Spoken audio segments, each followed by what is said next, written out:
تحریک انصاف کے مرکزی رہنما عمران خان اور ان کی اہلیہ بشریٰ بی بی کے خلاف عدت نکاح کا جو کیس ہے اس کا فیصلہ محفوظ کر لیا گیا ہے اور اس سلسلے میں کل 27 جون کو یہ فیصلہ سنایا جا رہا ہے۔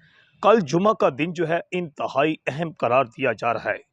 تحریک انصاف کے مطابق ان کے حق میں فیصلہ آنے والا ہے اور تحریک انصاف یہ بھی دعویٰ کرتی ہوئی نظر آ رہی ہے کہ عمران خان کی رہائی کا بھی امکان ہے اور تحریک انصاف نے اس سلسلے میں جشن کی تیاریاں بھی مکمل کر لی ہیں۔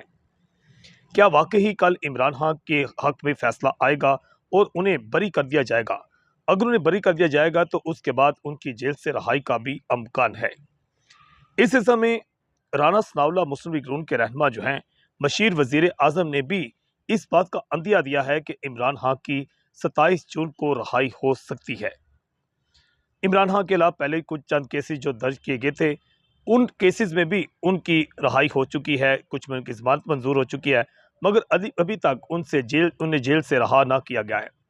جبکہ دوسری جانب ضلع گجرات سمیت پورے پنجاب میں تحریک انصاف کے رہنماؤں کی تازہ لسٹیں بھی تیار ہونا شروع ہو گئی ہیں اور اس سلسلے میں یہ بھی اطلاعات سامنے آ رہی ہیں کہ کل سے یا چند روز کے دوران جو ہے تحریک انصاف کے رہنماؤں اور سرگرم کارکنوں کی دوبارہ گرفتاریوں کا سلسلہ بھی شروع ہو سکتا ہے۔ ایچ ڈی این سے میں ہوں آکاش نیازی۔